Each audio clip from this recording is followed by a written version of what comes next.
Hello student, good afternoon to all. आप सभी का बहुत बहुत स्वागत है आपके प्यारे चैनल बिहार अड्डा 24/7 पे। कैसे हैं सभी के सभी लोग?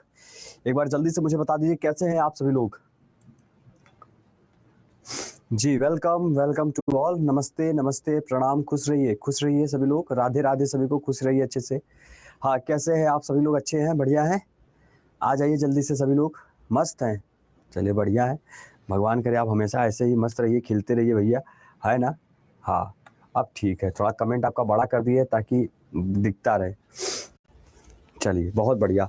तो एक बार सभी लोग आ जाइए और स्टार्ट किया जाए आज के सेशन को, है ना? कल की अगर बात करें तो कल पिछले क्लास में हम लोगों ने देखा था एसिड बेस्ड सॉल्ट हम लोगों का चल रहा था, और उसके मुताबिक हम लोग जो है बढ़िया सा एसिड को कंप्लीट में करने के लिए हम लोग HCl नहीं, H2SO4 सल्फ्यूरिक एसिड हम लोगों ने पढ़ लिया था, है ना? ये तो समझ में आ गया, सल्फ्यूरिक एसिड पढ़ लिया था ना, है कि नहीं? है ना जी सर? सबसे सम इम्पोर्टेंट एसिड हो रहा था। हाँ हाँ, फिर ठीक है, बहुत बढ़िया।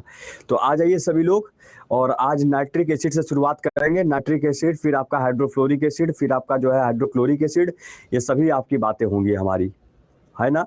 चलिए, और देखिए एक बात मैं हमेशा आपसे कहा हूँ कि मतलब थोड़ा सा मतलब थोड़ा सा कहने का मतलब यह है कि जो परेशानियां आपको इतने चारों तरफ से घेरी रखी है ना, उस परेशानियों को इतना ज्यादा मतलब और बहुत ज्यादा प्रेशर क्यों बना देते हैं आप लोग? मतलब आप सभी पे मुझे पता है कि आप सभी को बहुत ज्यादा दिक्कत है, कोई परेशानी की वजह है, पर है, चाहे वो आपकी पढ़ाई से संबंधित हो, चाहे आपका जो है पढ़ाई से संबंधित ना भी हो।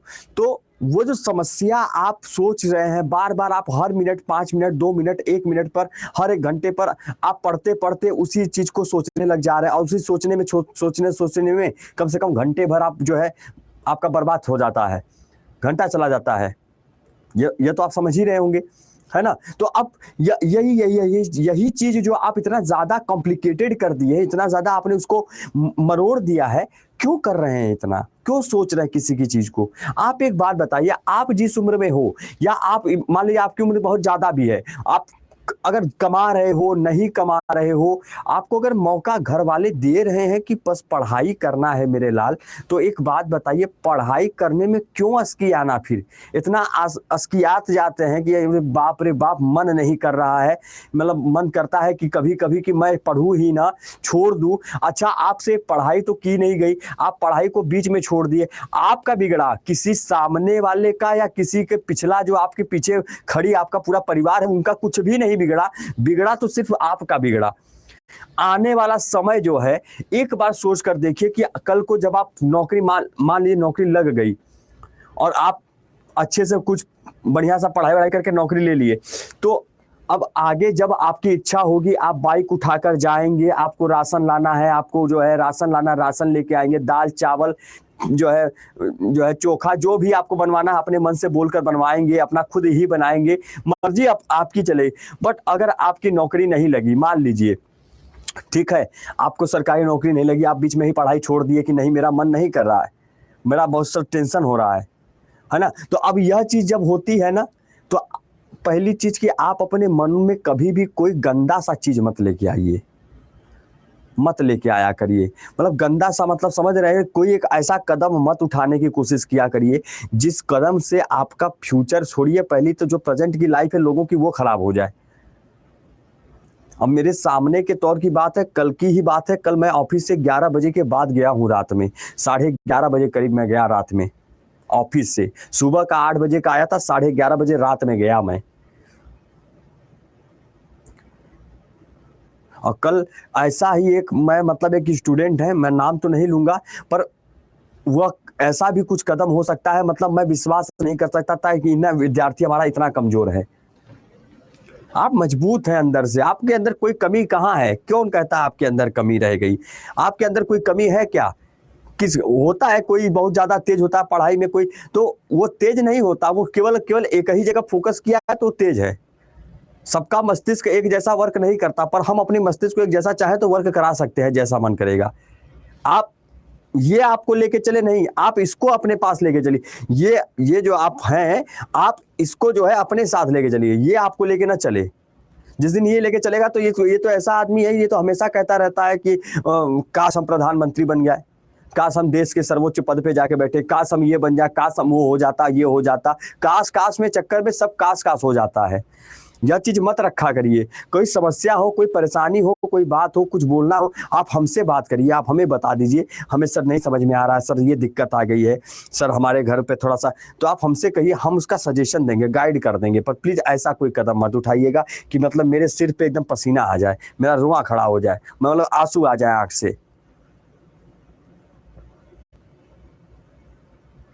है ना।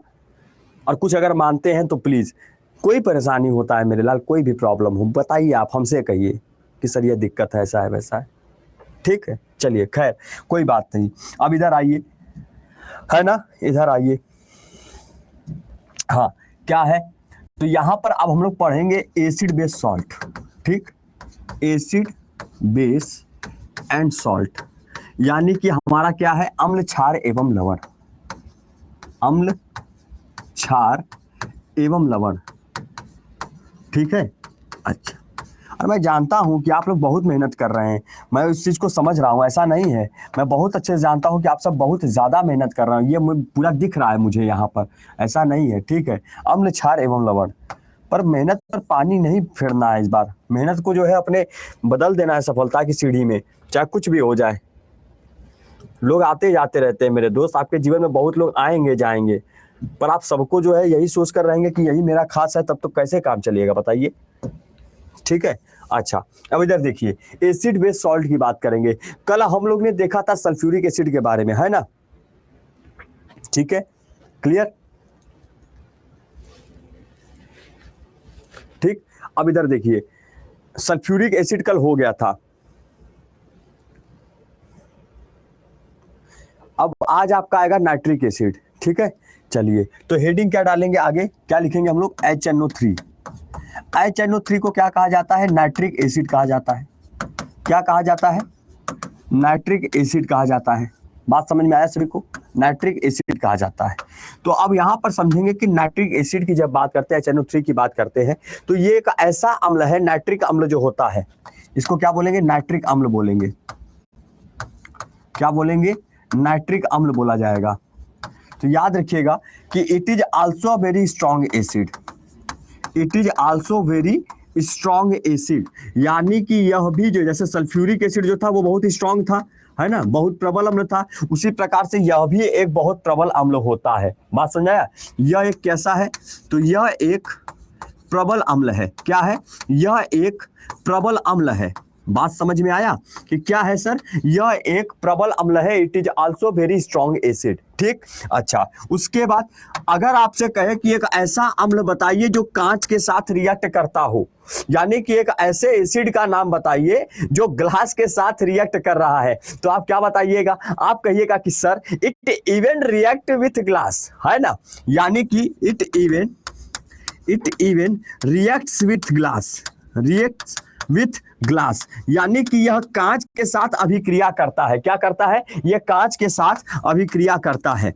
चलिए लिखिए, यह एक ऐसा अम्ल है जो कि कांच के साथ क्या कर रहा है, आपका अभिक्रिया कर रहा है, यानी कि आपका रिएक्ट कर रहा होता है। क्या करता है भैया, तो अभिक्रिया करता है। यह बात भी समझ में आ गई सभी लोगों को कि भैया it even react with glass. उसके बाद यह एक प्रबल अम्ल है, या हम बात किसकी कर रहे हैं, नाइट्रिक एसिड की बात कर रहे हैं, ठीक है, क्लियर।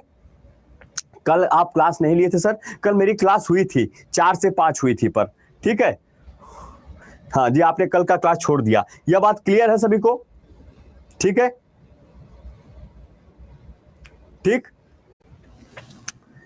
चलिए लिखिए जल्दी से, सभी लोग लिखिए, ठीक। उसके बाद आगे चलते भैया, ठीक। यह एक ऐसा एसिड है, यह एक ऐसा एसिड है, यह एक ऐसा अम्ल है जिस अम्ल का इस्तेमाल कांच की कटिंग के लिए, कांच को काटने के लिए, कांच की जो कटाई होती है, ग्लास कटिंग जिसे कहते हैं, साथ साथ लिखाई यानी इचिंग के लिए भी इस्तेमाल होता है। तो acid which is used for, acid which is used, acid which is used for, which is used for glass cutting, glass cutting, यानी कांच की जो कटाई होती है उसके लिए कांच को काटा जाता है। और साथ में ईचिंग, ईचिंग का मतलब यहाँ पर लिखाई का मतलब संबंध है, ईचिंग का संबंध लिखाई से होता है।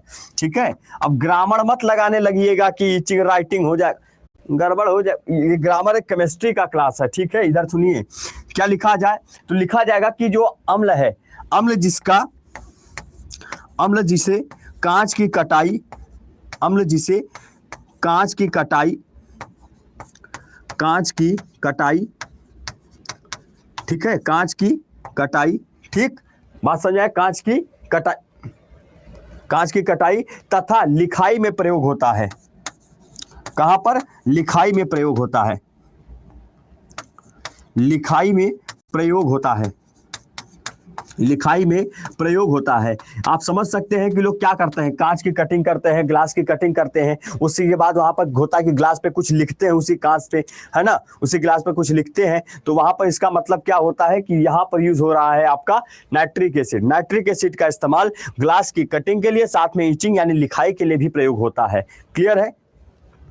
ठीक है, ठीक। अब यहां पर ग्रामर, पहले ही मैंने बोला है ग्रामर मत लगाइएगा, क्योंकि आप जब ग्रामर लगाएंगे ना तो गलत हो जाएगा। क्योंकि जब एग्जामिनर अपना पेपर में सवाल अगर पूछेगा यह वाला कि बताइए ऐसा कौन सा अम्ल है जो कि कांच की कटिंग और कांच की लिखाई में प्रयोग होता है, और इंग्लिश में लिखेगा कटिंग और ईचिंग, अब आप तो वहां एग्जामिनर को पता नहीं क्या क्या सुना देंगे कि अरे लिखाई को जो है ईचिंग बोल दिया है।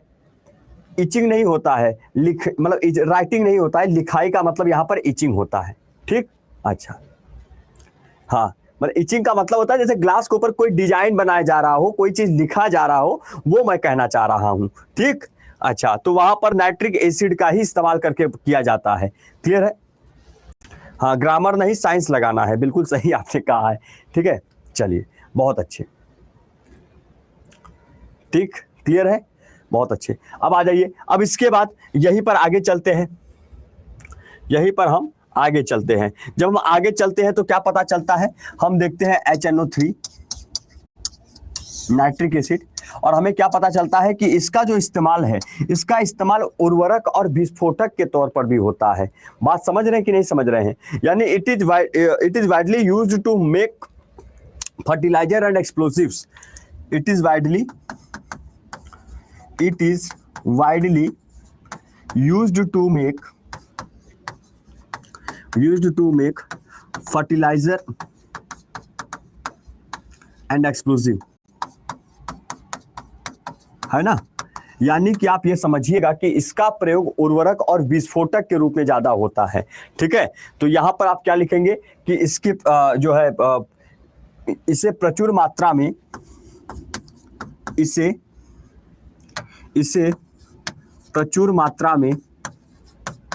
इसे प्रचुर मात्रा में उर्वरक और विस्फोटक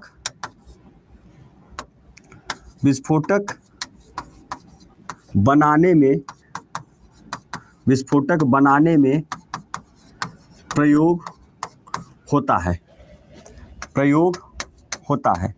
ठीक है, क्लियर। तो यहां पर आपने क्या देखा कि HNO3 जो है, नाइट्रिक एसिड जो है, इसका इस्तेमाल प्रचुर मात्रा में, यानी कि ज्यादा से ज्यादा इस्तेमाल इसका होता है। किस लिए? उर्वरक यानी खाद बनाने के लिए खेतों में, और साथ में विस्फोटक बनाने के लिए इसका इस्तेमाल, बनाने में प्रयोग करते हैं। तो यहां पर याद रखिएगा कि प्रचुर मात्रा में उर्वरक तथा विस्फोटक को बनाने में प्रयोग करते हैं, यानी प्रचुर मात्रा में उर्वरक और विस्फोटक बनाने में प्रयोग होता है या प्रयोग करते हैं। ठीक, क्लियर है? ठीक है, क्लियर है, बात समझ आया? चलिए, बहुत बढ़िया। ठीक है, अच्छा, ठीक। उसके बाद देखिएगा कि यह भी रिस्पॉन्सिबल होता है, जैसे सल्फ्यूरिक एसिड आपका एसिड रेन के लिए, अम्लीय वर्षा के लिए जिम्मेदार था ना, यह भी रिस्पॉन्सिबल होता है। तो लिखेंगे क्या? It is also responsible for acid rain, है ना। Acid also responsible for acid rain, यानी यह भी अम्ल वर्षा का क्या होता है? मुख्य घटक होता है। यह भी अम्ल वर्षा का मुख्य घटक होता है। क्या होता है? मुख्य घटक है। क्या है? मुख्य घटक है। ठीक, क्लियर सभी को, बात समझ आया? ठीक, अच्छा, बहुत बढ़िया। उसके साथ साथ यह जो आपका नाइट्रिक एसिड है, इसको स्पेशली ज्यादातर कहाँ रखा जाता है, किस बर्तन में रखा जाता है, किस वेसल्स में रखा जाता है इसको? तो आप कहेंगे it is used to preserve in L, यानी aluminium vessels. It is used to preserve aluminium vessel. क्या हो जाएगा? एल्यूमिनियम, जिसे एल कहा जाए, एल वेसल्स। समझ रहे हैं बात को? यानी कि कहा जाए इसे सदैव याद रखिएगा, इसे सदैव अत्यंत तनु अवस्था में, क्योंकि भैया विस्फोटक बनाने में इसका इस्तेमाल हो रहा है, तो आप समझ ही सकते हैं कि क्यों ऐसा रखा जा रहा है। तनु अवस्था में जो आपका एल्यूमिनियम होता है, क्या लिखेंगे? एल्यूमिनियम के पात्रों में रखा जाता है, के पात्रों में रखा जाता है। ठीक है, अब यहां पर बड़े ध्यान से समझिएगा, हमने क्या बोला? हमने आपसे एक बात बोली, हमने कहा हम नाइट्रिक एसिड की बात कर, हमने कहा ठीक है, नाइट्रिक एसिड जो है इसका इस्तेमाल हमारा उर्वरक यानी खेतों में खाद बनाने में, विस्फोटक बनाने में प्रयोग होता है, पहला बात। दूसरा बात कि यह भी अम्लीय वर्षा का मुख्य घटक है, यानी it is also the responsible for the acid rain. तो दो बातें तो यह क्लियर हो गई। अब तीसरा क्या कह रहा है कि it is also used to preserve in aluminium vessels, यानी कि जो एल्यूमिनियम के पात्रों में इसको रखा जा रहा है तनु अवस्था में, वो भी तनु अवस्था का मतलब यह होता है एक तरीके से कि यहां पर इसको जो है एक है तो द्रव ही पर एकदम तनु अवस्था, मतलब पैकिंग इस तरीके से कि जिसमें हवा भी इंटर ना कर सके। समझ रहे हैं? ठीक है, क्लियर, समझ आ गया? अब सवाल बहुत लोगों के मन में आया कि सर ये बताइए कि अगर ऑप्शन में पूछे कि स्ट्रॉन्ग एसिड कौन सा है H2SO4 और HNO3 में, पहली बात तो ये सवाल जिसके भी मन में आया है बड़ा सा मतलब बड़ा अजीब तरीके का मन है भाई उनका, तो बड़ा अजीब तरीके का मस्तिष्क है। पूछिए कैसे? एक बात बताइए, हमने सल्फ्यूरिक एसिड में पहला लाइन क्या लिखवाया था? It is a king of acid, धातु राज कहते हैं। राजा पहले ना हुआ जी, उसके बाद ही सब होगा। धातु राज हो जाएगा तो H2SO4 हुआ ना, तो दोनों आ जाएगा, तो किसको टिक लगाइएगा? सबसे ज्यादा प्रबल होता है H2SO4, बस अम्लराज है वो, अम्लराज, राजाओं का राज अम्लराज। देख रहे हैं, बुझा नहीं रहा है, लग रहा है। दिमागवा का कूड़ा करकट हटाइए। कृतिका जी, आप ही का यह सवाल था, मैंने देख लिया था, है ना? अच्छा, क्लियर हो गया, ठीक है। मजा आ रहा है ना? आना चाहिए, हंसते रहिए, मुस्कुरा ले। सर ये सेकंड नंबर है या नंबर 3 है? आए ये अलग लेवल खेल रहा है, का जानी कौन है ये? अमित सिंह जी, भैया आप डेली क्लास में आने के बाद कैसी बात कर? अच्छा ठीक है, आगे चला जा, लिख लिया सभी लोगों ने, डन। चलिए, यह दूसरा नंबर है मेरे लाल, ठीक। अब तीसरा नंबर पढ़ने जा रहे हैं। अब लिखिए HF। क्या लिखेंगे? तीसरे नंबर का एसिड होता है HF। HF को कहा जाता है हाइड्रोफ्लोरिक एसिड। क्या बोलते हैं? Hydrofluoric acid. तो लिखिए हाइड्रोफ्लोरिक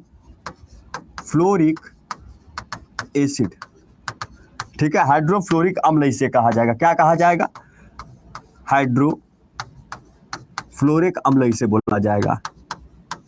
हाइड्रोफ्लोरिक अम्ल इसे बोला जाएगा, ठीक है, क्लियर।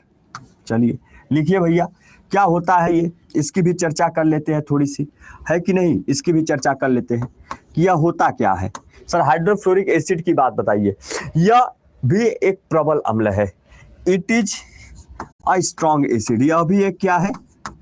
यह भी एक प्रबल अम्ल है। कैसा है? प्रबल अम्ल है। क्या है? प्रबल अम्ल है। It is also very strong acid, ठीक है, क्लियर, समझ में आया?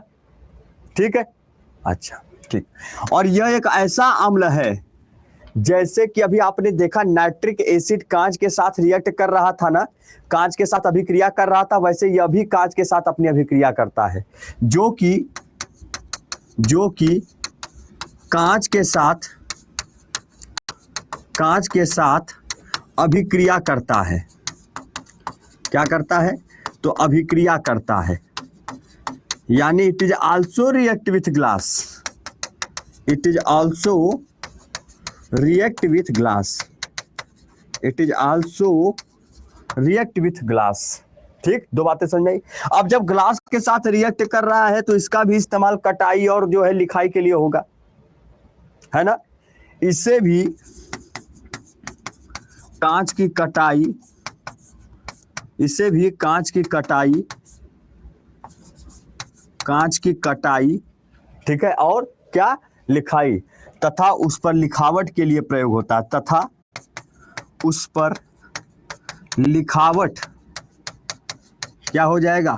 तथा उस पर लिखावट के लिए प्रयोग होता है, के लिए क्या करते हैं? प्रयोग कर सकते हैं,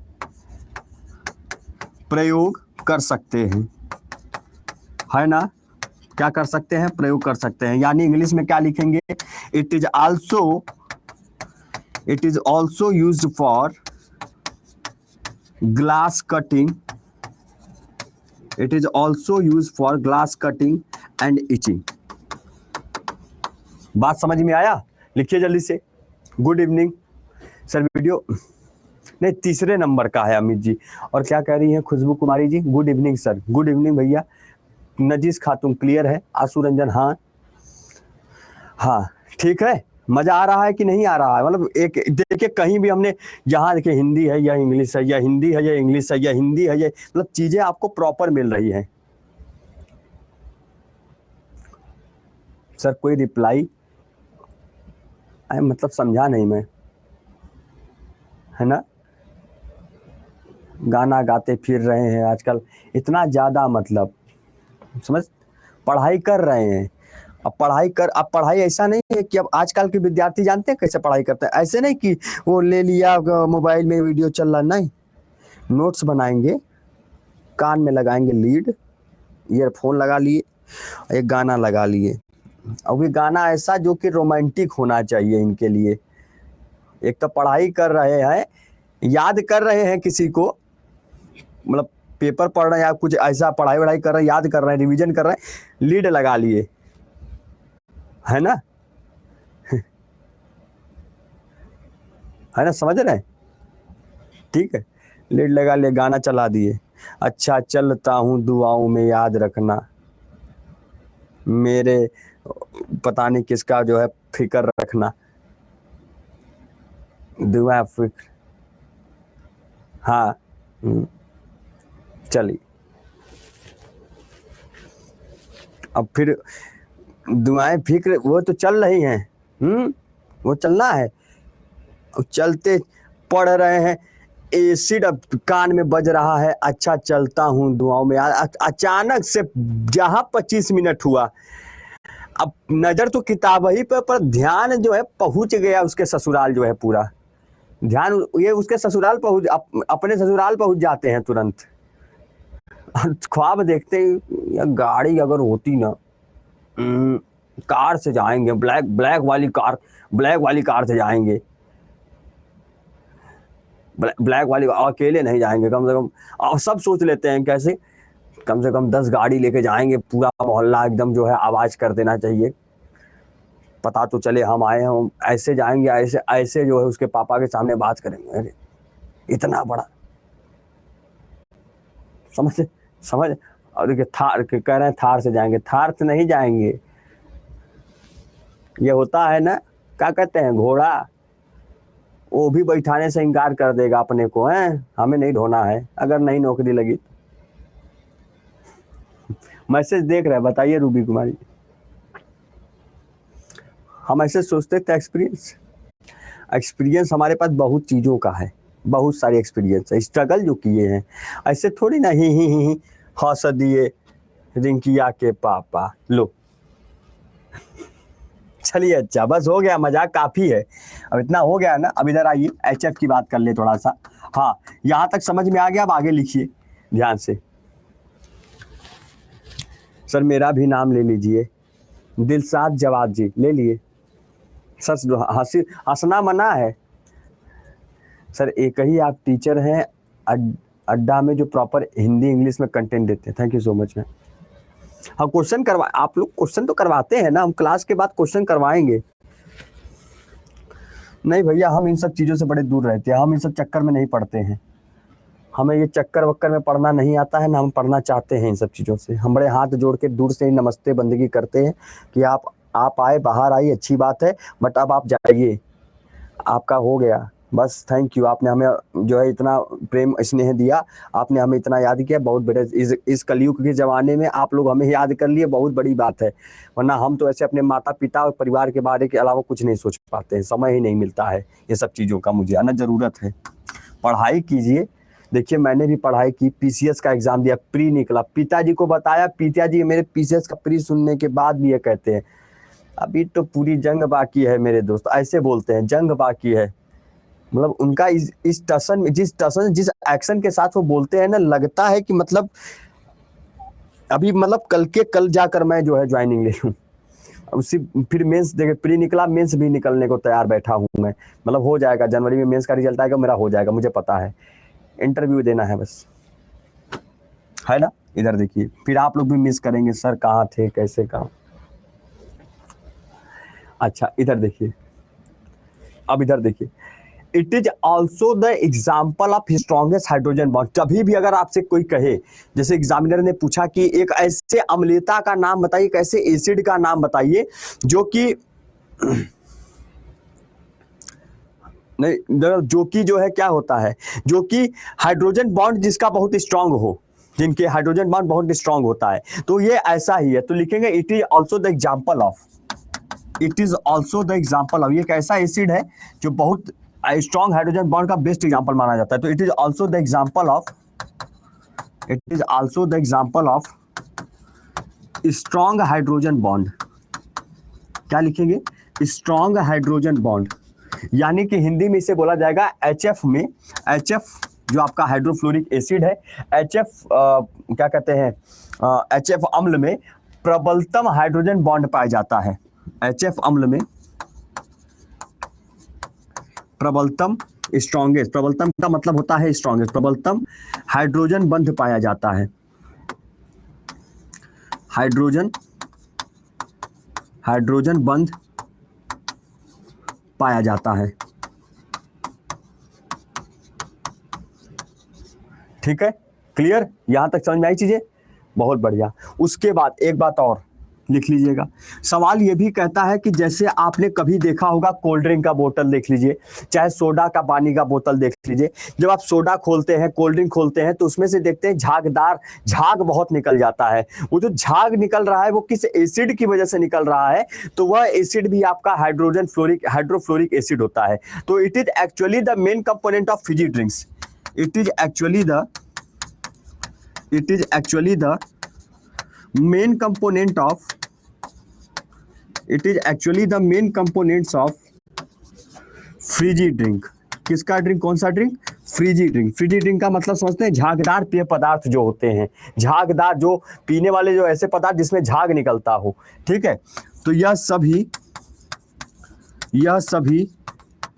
फीजी ड्रिंक्स यानी कि झागदार पेय पदार्थ, झागदार पेय पदार्थ, तो यह सभी फीजी ड्रिंक झागदार पेय पदार्थ का मुख्य घटक है, मेन कंपोनेंट होता है ये। ठीक है, क्या है, मुख्य घटक है। ठीक, यह बात समझ में आ गया, इतनी चीजें क्लियर है। और यह बात बताई किसने, तो यह बात बताई जाती है, इट इज डिस्कवर्ड बाई, यह बात बताई किसने, तो यह बताएंगे it is discovered by Presley साहब ने, Joseph Presley. It is discovered by Joseph Presley. किसने खोजा था इस बात को, तो ये खोजा गया था जोसेफ प्रिस्टले के द्वारा, जोसेफ प्रिस्टले। ठीक, क्लियर। शिवराज जी मैंने कमेंट पढ़ लिया, आपने आप कह रहे थे कि सर मेरा डीपी देखिए, आपने कल कहा था।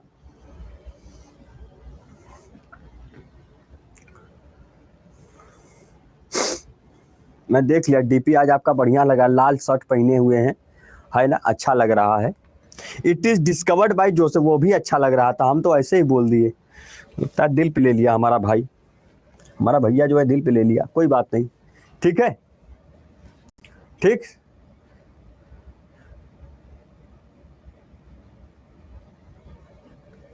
क्लियर सभी को, समझ में आया?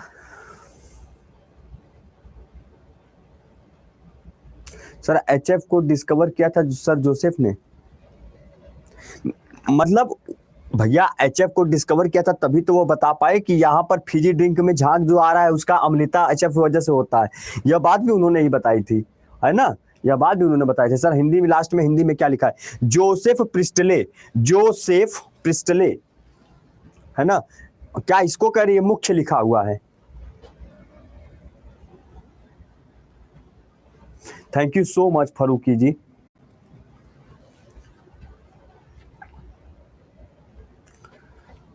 चंद्रा यादव, सर हमारे डिस्ट्रिक्ट में आइएगा जॉब लेकर बक्सर की धरती पर। आरा में आएंगे हम बक्सर वक्सर नहीं आएंगे, आरा आएंगे, आरा में आएंगे पवन सिंह से भेंट करने। लव यू टू शिवराज जी।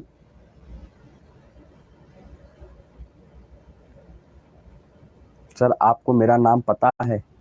अच्छा, तरीका देखिए कितना चालाक कि सर हमारा नाम पता है, सर अब हमारा नाम पढ़ लेंगे इसी बहाने, है ना।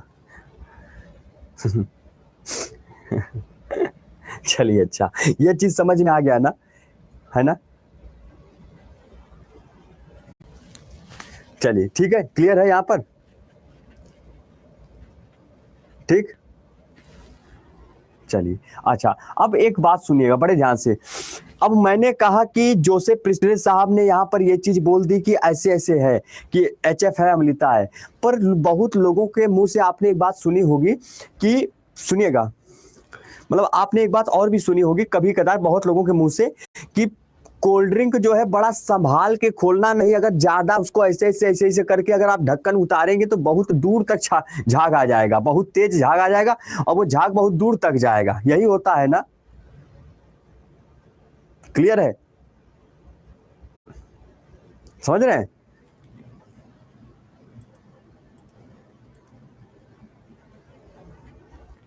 है ना, समझ रहे हैं, है ना। और बहुत लोग ये भी कहते हैं कि जैसे कोका कोला हो गया, तो कोका कोला का जब भी आप ढक्कन खोले तो भी झाग, उसमें से भी झाग आ जाता है। तो स्पेशली केवल यही जिम्मेदार नहीं है उस चीज के लिए, केवल आप ये नहीं कह सकते कि नहीं सर केवल हाइड्रोफ्लोरिक एसिड ही उस चीज के लिए जिम्मेदार है, झाग पेय पदार्थ के लिए नहीं। मैंने यह नहीं कहा कि केवल यही है, मैंने कहा यह एक अम्ल है जो कि झाग, मतलब कहा यह एक अम्ल है जो कि झागदार पेय पदार्थ का मुख्य घटक है, मेन कंपोनेंट है, ये है। पर साथ में इसका जोड़ीदार एक और होता है जो कि झागदार के लिए जिम्मेदार होता है, उसे कहते हैं H2CO3, यानी कार्बोनिक एसिड जिसे कहा जाता है। क्या कहा जाता है? कार्बोनिक एसिड कहा जाता है। तो कोका कोला का कभी अगर एग्जाम्पल के तौर पे पूछेगा ना कि कोका कोला का मुख्य घटक क्या है, तो कार्बोनिक एसिड ही लगाना, बहुत ज्यादा इंपॉर्टेंस है, इसीलिए मैं कहता अलग से, इसको अलग लिखा देता हूं।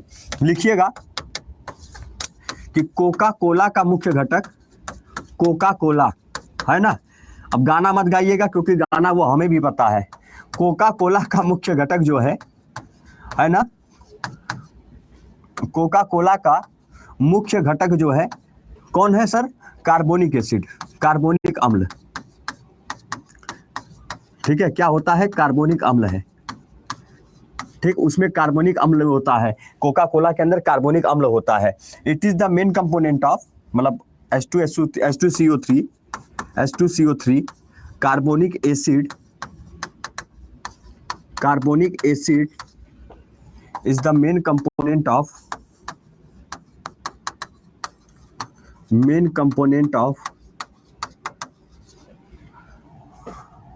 Coca Cola, Mandola Coca Cola, है ना, ठीक। ठीक है। अब आप कहेंगे इसकी सर स्प्राइट है, सर वो थम्स अप सबके लिए।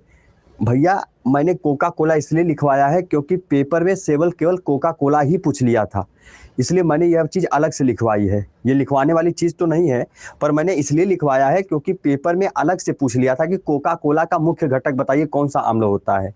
ऑप्शन में सब कुछ लिखा था, H2SO4, HF, HCl, HB, HBr, तो वहां पर आपको बताना था कि H2CO3 कार्बोनिक एसिड होता है। ठीक है। अब जब कोका कोला के लिए कार्बोनिक एसिड जिम्मेदार है, तो भैया सभी के लिए होगा। उसमें थम्सअप भी आएगा, स्प्राइट भी आएगा, उसमें पेप्सी भी आएगा, उसमें मिरिंडा भी आएगा, उसमें फैंटा भी आएगा, सब कुछ आएगा, है ना। ठीक है। अच्छा, आपका नाम ज्योति है, ओके, ठीक है। आशीष जी क्लियर है डियर, है ना।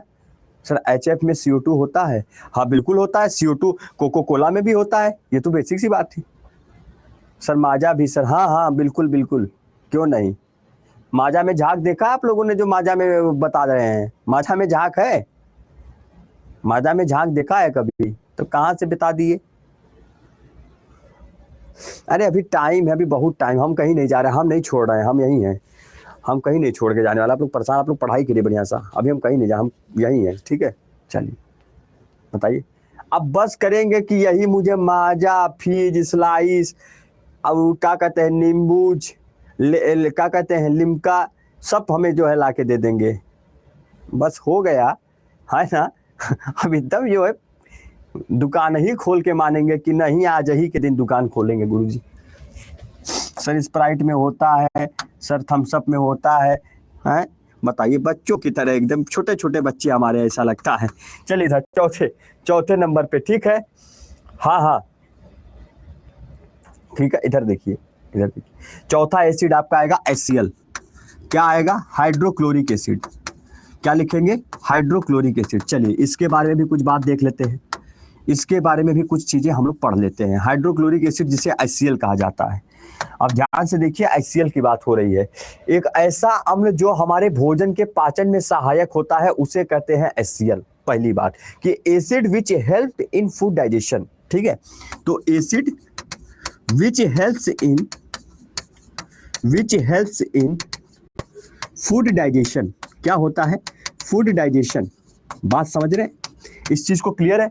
Which helps in food digestion मतलब एक ऐसा अम्ल जो आपके भोजन में सहायक होता है, ठीक है।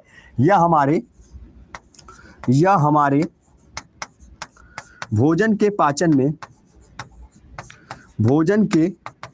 में सहायक होता है, ठीक है, क्लियर। उसके साथ साथ इट इज आल्सो रिस्पॉन्सिबल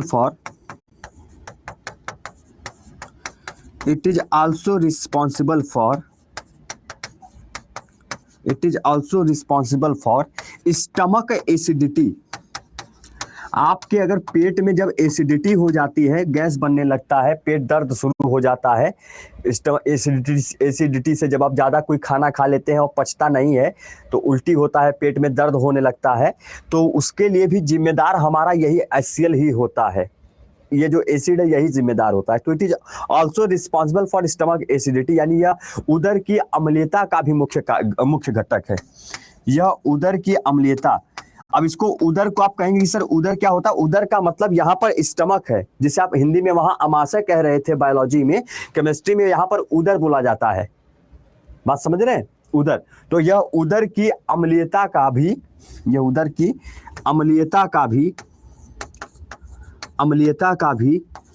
मुख्य घटक है। क्या है, मुख्य घटक है। क्या है, मुख्य घटक है। यह बात समझ में आ गया, ठीक है, क्लियर।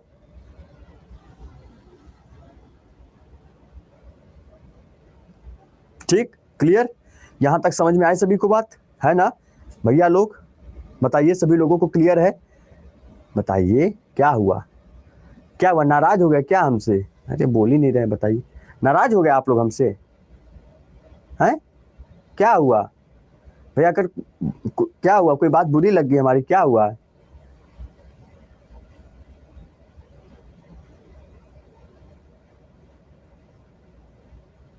क्या हुआ है भैया?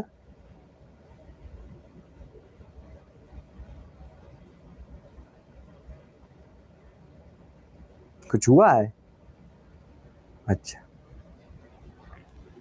अच्छा, फिर ठीक है, सब ठीक है सर, ठीक ठीक। हाँ, वही हम कहे कि हमारे विद्यार्थी, हमारा भैया सब कुछ आप लोग होने के बाद क्या हो गया ऐसा जो, मतलब ठीक है, ये चीज समझ में आ गया, ये चीज लिख लिया, ये चीज तो दिक्कत नहीं, ये चीज क्लियर है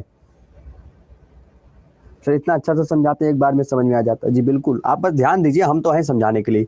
क्लियर, दो चीजें हो गई, अब आगे चलिए, आगे लिखिए, फिर HCl की कुछ बातें लिख लेते हैं। और क्या पूछिएगा?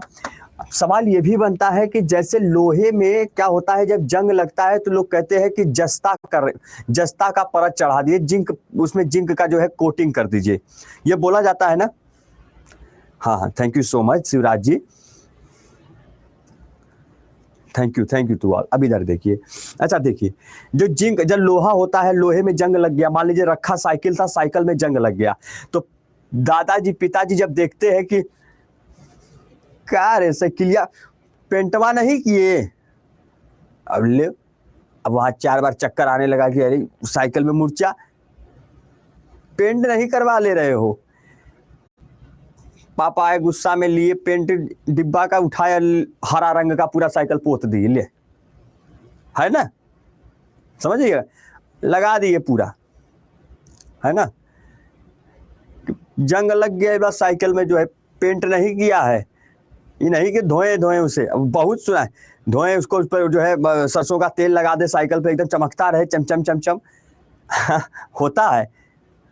यह बोलने के बाद तो अब वह चीज आपको समझ में आ गई कि यहाँ मुर्चा लगा तो पेंट लगा देना है। वही यहाँ भी है कि जो HCl है, HCl का इस्तेमाल गैल्वेनाइजेशन में भी किया जाता है, यानी कि आपका गैल्वेनीकरण में भी किया जाता है। जितने भी लोहे के लौह धातु होते हैं, जितने भी आयरन बॉडीज होती हैं, जितने भी लौह धातु होते हैं, उनको धोने के लिए, धोने का मतलब समझ रहे हैं ना, वॉश करने के लिए, धोने के लिए हम HCl का ही इस्तेमाल करेंगे। ठीक है, अच्छा ठीक है। यासरीन परवीन जी आपका नाम ले लिया, नाम इतना मतलब लेने में कितनी खुशी हो जाती होगी ना कि मैंने नाम ले लिया आप लोगों का, कितनी खुशी, पता नहीं, कोई बात नहीं, खैर आइए। It is used galvanisation to wash the iron bodies, it is used to galvanisation to wash the, मतलब धोने के लिए, किसको धोने के लिए? आयरन बॉडीज, जो लौह धातु होते हैं हमारे, उनको, ठीक है, लोहे से बना कुछ भी होगा, ठीक, तो इसे गैल्वेनीकरण, इसे गैल्वेनीकरण, ठीक है, गैल्वेनीकरण के लौह धातु,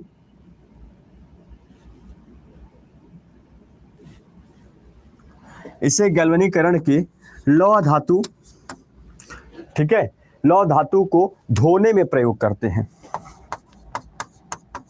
लौह धातु को धोने में प्रयोग करते हैं, लौह धातु को धोने में प्रयोग करते हैं, ठीक है, क्लियर।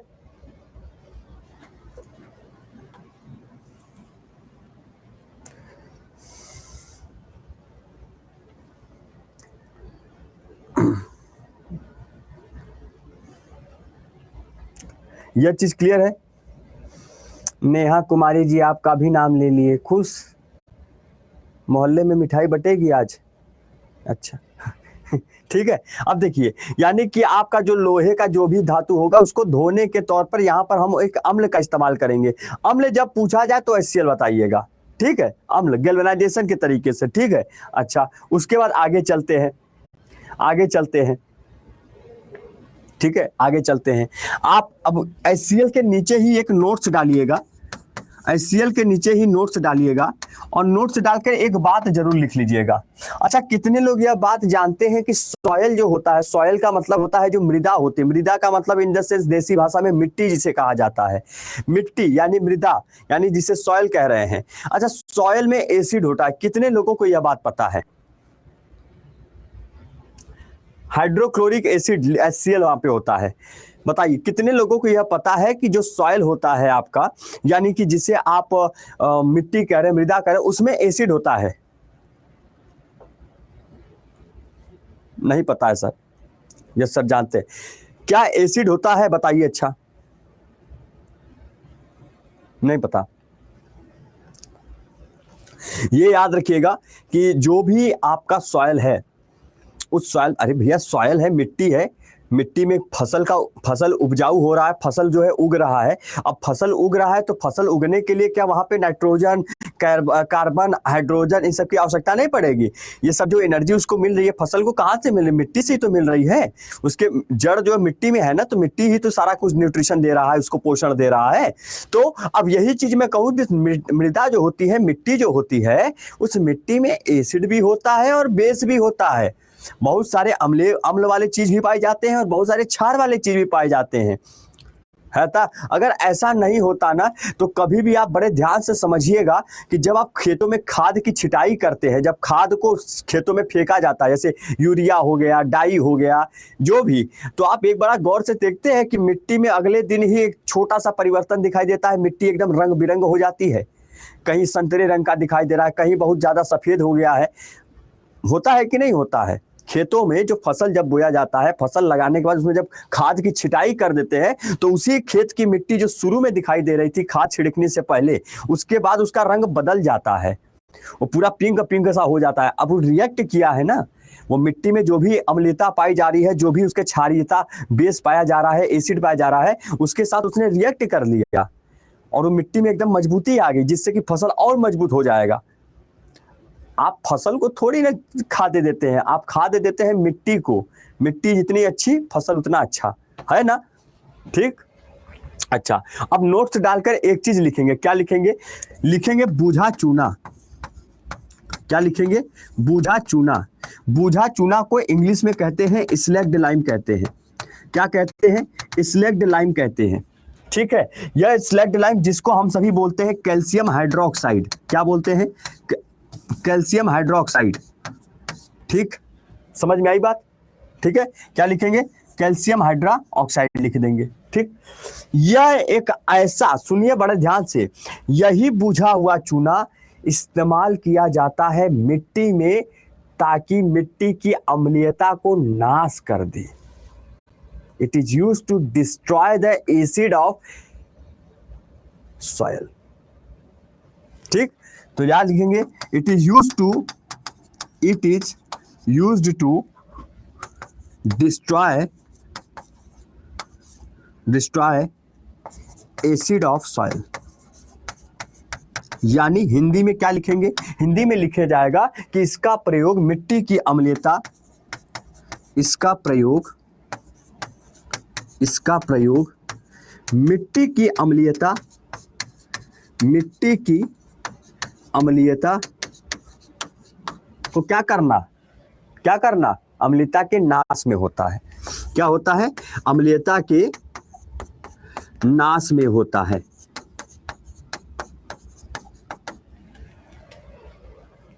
है? अरे रोमा कुमारी जी, इतना ज्यादा यस क्यों लिख दिया? क्या हुआ भैया? सब ठीक है मेरे लाल? है, लिख लीजिए। अच्छा, मैं साइड हो जा रहा हूं, लिख लीजिए सभी लोग।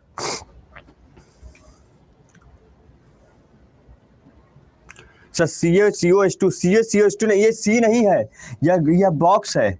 CaOH2 है, जिसे कैल्शियम हाइड्रोक्साइड कहते हैं। इसका कॉमन नेम है, एक सामान्य नाम इसका कैल्शियम हाइड्रोक्साइड होता है, और इसको वैसे स्लैग लाइम बोला जाता है, बूझा हुआ चूना जिसे कहा जाए। लिख लिया? समझ में आ गया सभी लोगों को भैया? है ना? समझ में आ गया? अच्छा, ठीक। अच्छा, और एक चीज और पूछा जाता है, आप कॉपी में भले नीचे लिखिएगा, मैं यहीं पे लिख दे रहा हूं, आप नीचे लिखिएगा। आप कॉपी में नीचे लिखिएगा, मैं यहाँ पे लिख रहा हूं। पूछा जाता है यह बना कैसे? कभी कभार पेपर में अगर आपने देखा होगा तो बड़े रिपीटेड क्वेश्चन है कि यह बना कैसे, स्लैग्ड लाइम पूछ लेता है। तो इस चीज को बड़े ध्यान से लिखिएगा। यहां पर इसको बनाने के लिए हमें CaO का मतलब होता है क्विक लाइम, यानी कैल्शियम ऑक्साइड की बात कर रहे हैं। CaO को हम जब पानी से मिलाते हैं, अभिक्रिया कराते हैं, इसका रिएक्ट कराते हैं, तब यह बनता है CaOH का ट्वाइस। ठीक है भैया? यह तब बनेगा है ना। यह आपका तब बनेगा जब आपका क्विक लाइम, इसे हम क्विक लाइम कहते हैं, इसे वाटर कहते हैं, और यह जब दोनों रिएक्ट करेगा तो स्लैग्ड लाइम बना लेगा, जिसे बुझा हुआ चूना कहा जा रहा है। ठीक, मजा आया है ना। टेंशन मत लीजिए, इतना बेहतरीन तरीके से रिएक्शन याद करा दूंगा कि चीजें आपको खुद आप कहोगे अरे ये डिस्प्लेसमेंट है, इसको आगे ले चलो, अरे ये कुछ नहीं, इसको आप खुद देखकर ऐसे इशारों में बात करने लगोगे आप इससे, है ना। यानी आपने क्या देखा, आपने एक चीज देखा कि यहां पर यह है बुझा हुआ चूना, जिसे कहा जा रहा है स्लैग्ड लाइम, जिसे हम कहते हैं कैल्शियम हाइड्रोक्साइड। यह जो कैल्शियम हाइड्रोक्साइड है, क्विक लाइम प्लस वाटर यानी कैल्शियम मोनोऑक्साइड का पानी से जब आपका रिएक्ट कराओगे तो आपका यह बन जाएगा कैल्शियम हाइड्रोक्साइड। कैसे बनता है बस ये पूछ लिया, और इसका नाम क्विक लाइम है, यह बड़ा इंपॉर्टेंट है, इसको याद रखना। हाँ बिल्कुल होता है, क्यों नहीं होता है, बिल्कुल होता है ना। अब जैसे इसकी अम्लीयता खत्म करने के लिए आपने स्लैग्ड लाइम का इस्तेमाल, मिट्टी की अम्लीयता को खत्म करने के लिए बुझा चूना लगाया। अगर मिट्टी का क्षारीयता खत्म करना हो, इसका जो है बेसिसिटी आपको खत्म करना हो, तो आप क्या करेंगे, इसकी बेसिसिटी खत्म करने के लिए हमें क्या करना पड़ेगा, जिप्सम का छिड़काव करना पड़ेगा। जिप्सम यानी जिसे कहते हैं कैल्शियम सल्फेट डाइहाइड्रेट, CaSO4.2H2O, उसका इस्तेमाल करना पड़ेगा। ठीक है, चलो उसको हम कल लिखा देंगे। क्या समझना है, नहीं ऐसा नहीं है, ऐसा नहीं है, आप नहीं मिल रहे हैं, अरे हम कहाँ मिल रहे हैं भैया, अरे दीपांक सर अड्डा 24/7, ठीक है, यही है सर, आप बहुत मस्त तरीके से पढ़ाते हो, thank you so much. Clear है, टाइम का तो सर पता ही नहीं चला, अब टाइम खत्म हो गया आपका, 50 मिनट हो गया सर, आप बात नहीं करते हैं। दिलशाद जवेद जी, क्या हुआ पूछिए। देखते रहा करिए केवल, थैंक यू सो मच।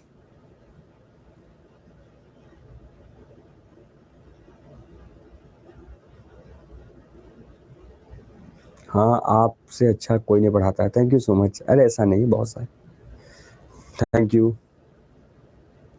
हाँ कर दिया जाता है, मिट्टी की अम्लता को खत्म कर दिया जाता है वहाँ पे अगर जरूरत पड़े तो। Thank you, thank you,